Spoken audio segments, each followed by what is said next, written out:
For starters, we're going to have some fun this Sunday with Snow Bunny Sundays with my host, Solo TV84. The link will be down below if it isn't put on Patreon. Be on the lookout this Sunday with Snow Bunny Sundays. Go on ahead and sub this channel if you haven't in order to see when we go live.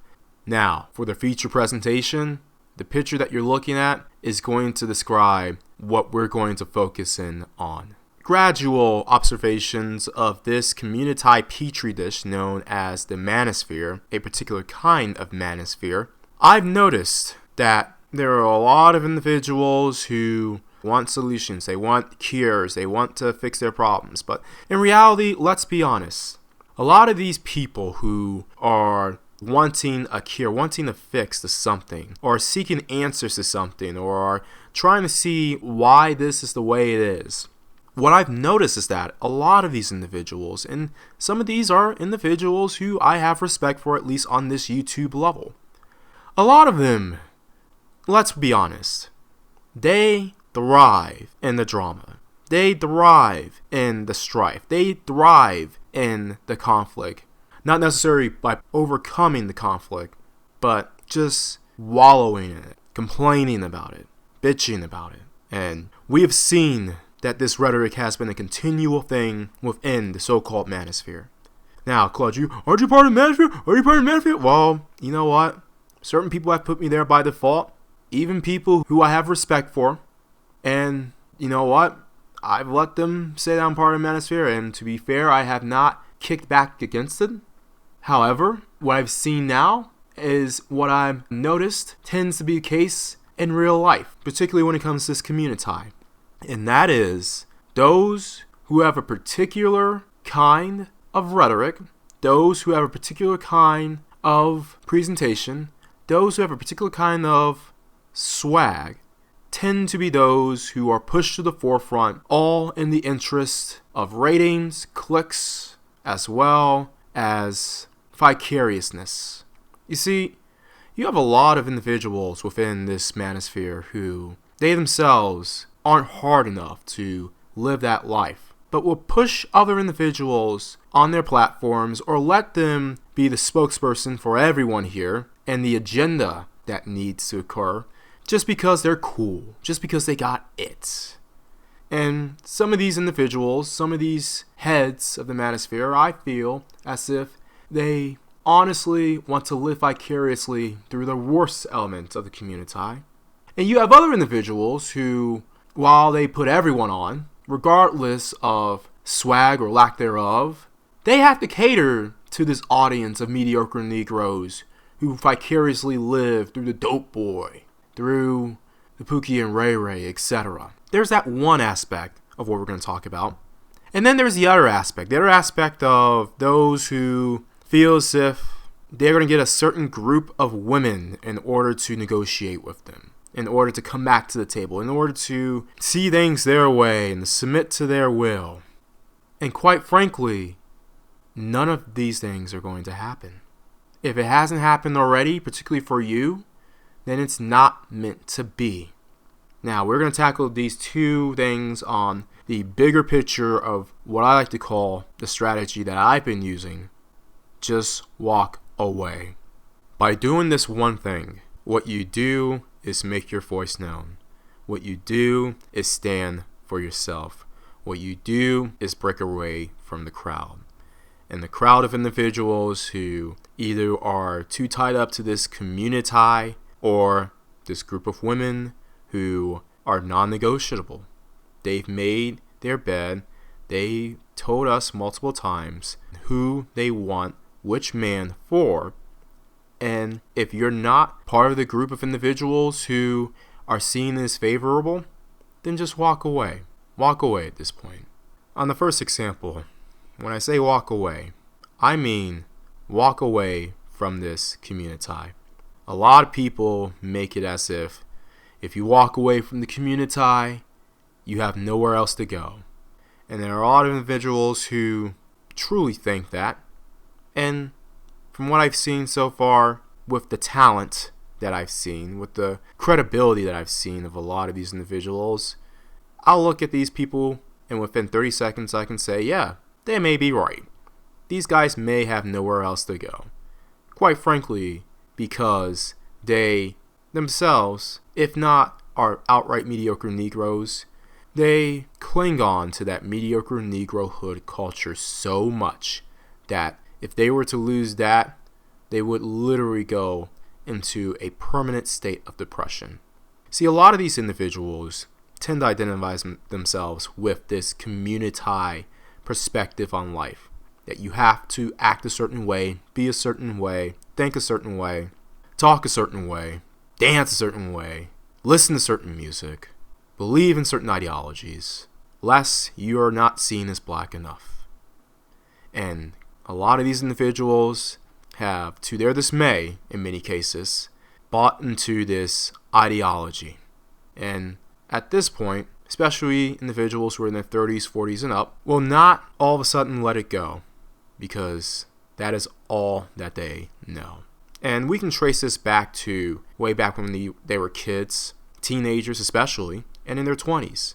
And from my personal belief, a lot of these individuals felt as if, well, if I didn't conform to this lower class ADOS lifestyle or this ADOS mindset, then either nobody will want me outside, no other race will embrace me and accept me, I damn sure will be outcasted by the ADOS-minded folks, and alongside that, I won't be popular. I won't have any friends. I won't get any girls. And I'll have to fight and stand up for myself and prove that to everyone that I can stand on my own 2 feet. And that's just too much for me.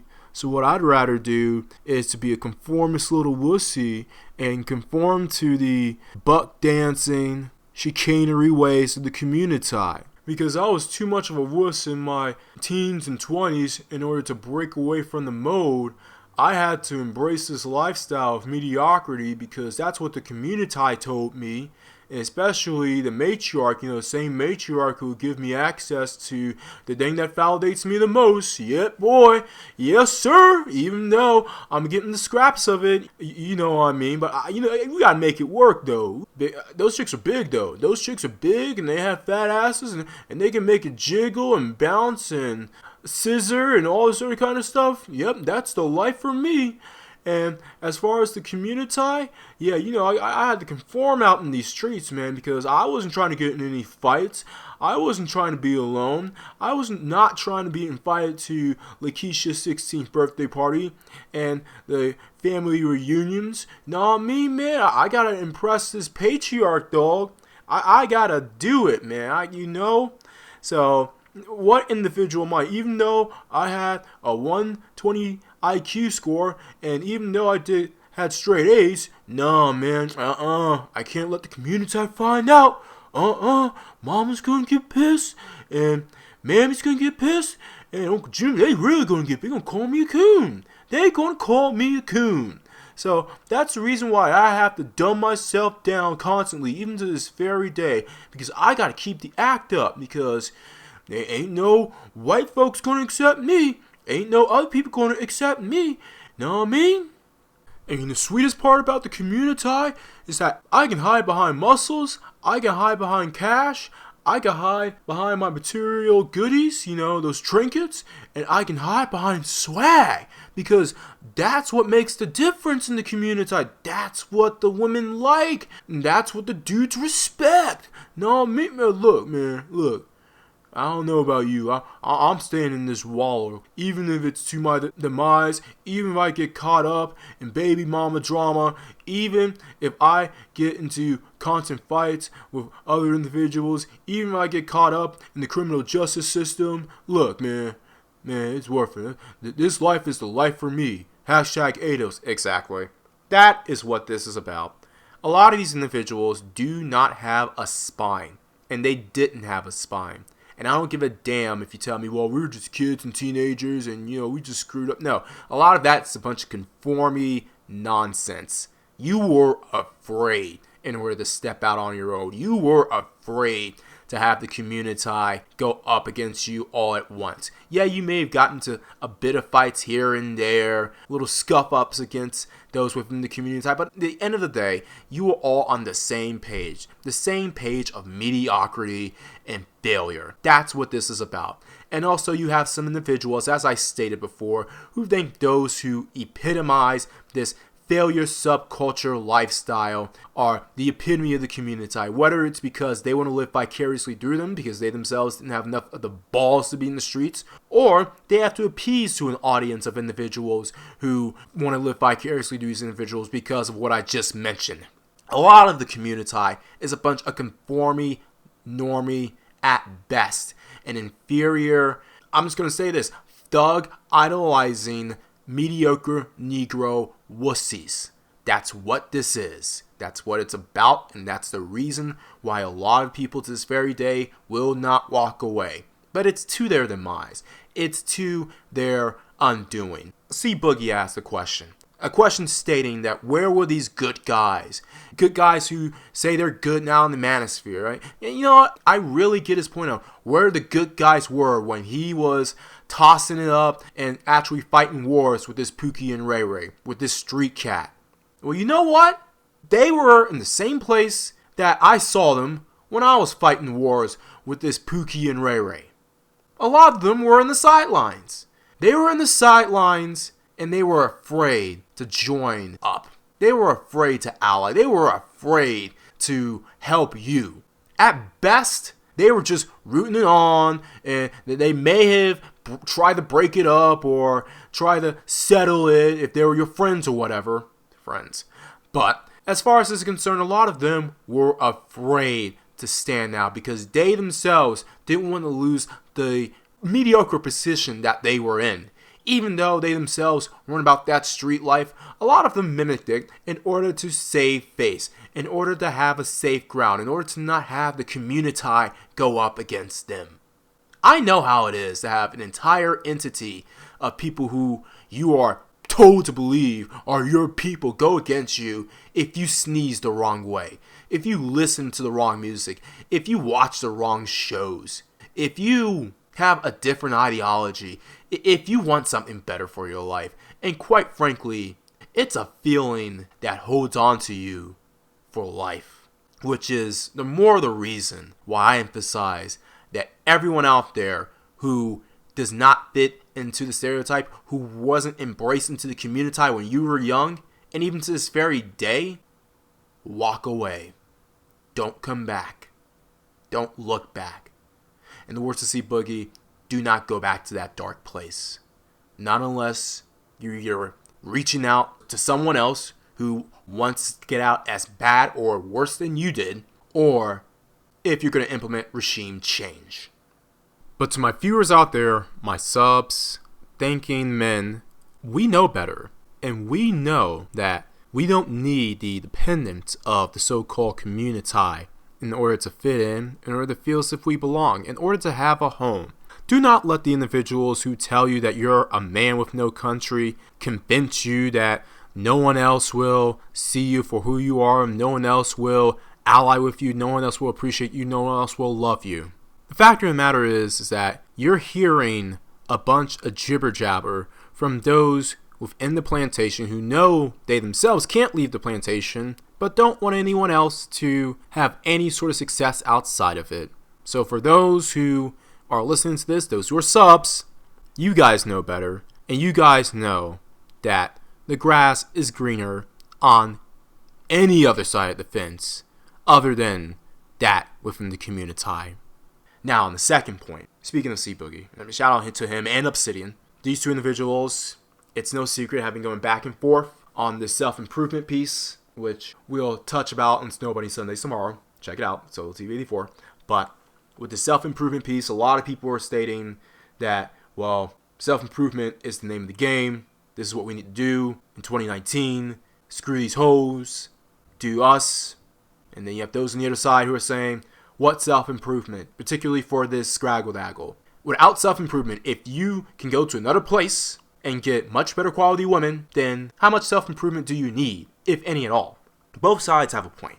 But what I'm noticing, the common denominator, is that it's all over this scraggle-daggle. It's about this scraggle. And I'm not saying those on the self-improvement, pro-self-improvement side are stating that you improve this scraggle-daggle. A lot of these self-improvement guys, which, I mean, just to clarify it, see Boogie is arguing on self-improvement, gains, that sort of thing, while Obsidian's like, why should I? I'm good just the way I am. And okay, yeah, both sides have their pluses. Both sides have their slight weaknesses. But the thing about it is that the common denominator that's driving a lot of these individuals to not necessarily bicker and argue at each other, but to go on this repetitive circular debate is this woman, this uncooperative woman, this woman who was not cooperative at all to any of these groups, either one of these guys. Both of these guys have stated multiple examples on how they were curved or were given a hard time by this female. And a lot of these individuals are not realizing that this common denominator is this female, this Scraggle-Daggle, who has basically been a major component on why this Manosphere was created in the first place. And to that, I also give the answer of walking away. Just walk away from this community. Just walk away from this female who has done absolutely nothing to help us progress in any way whatsoever. In many cases, this female has been a detriment to us, has been one of the main things that has held us back. And to that, I really state, walk away. Don't spend your time going after this female, trying to plead with her and simp for her and butt dance for her, because especially the guys that I'm referring to in the first group, a lot of you guys butt dance for this female. You just don't want to admit it, but you are supplicating to the needs and desires and whims of this female. And in many cases, you're not getting what you are seeking. So that's even more pathetic than the Pookies and Raries, who at the very least, their game works, even if it's only for a moment. For those who have been curved, those who have been given a hard time, walk away. Do not think you have to deal with this female as your only option. And I know, I get it. I'm not going to act like I'm high and mighty and state that, well, you can just easily walk away to other cultures and races and that sort of thing.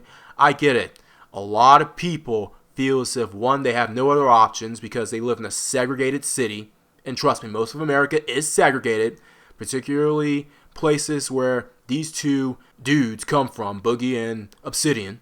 And as far as that's concerned, if you got to walk away physically, then so be it. If you got to join the military, then so be it. If you got to pick up your skills and go somewhere else to a place that's more racially open-minded, if it's within this country, like the 20% of places that are actually caught up with, the 80s and 90s, then do it.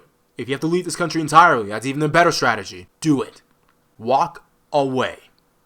And also the second point, I know a lot of individuals who can walk away, who can and have dealt with women outside the race, but they feel as if they can connect culturally to this Scraggle-Daggle. And for the most part, what I have to say next will hopefully make you think about what you're really connecting to. Looking back at the culture, a lot of it deals, like I basically stated in the first example, on mediocrity. Do you want to be connected to a female just because you both share the same trauma, supposedly? Just because you both share the same experiences, many of which are negative, and in many cases were caused by either her or a woman who would align themselves with her over you? Would you want your mate, your spouse, to be from the same lineage of individuals whose woman has been proven to only have stuck with you because she had no other options, and she has no other options? If you want to look further back, I suggest going to BGS Idmore's channel, where he has done videos about how this female has stayed with you because she had nowhere else to go, and in the meantime made it a matriarchy so that she could have control over you. Does this sound like the woman you want to connect to? Seriously? Does this sound like the female that you want to have your legacy with?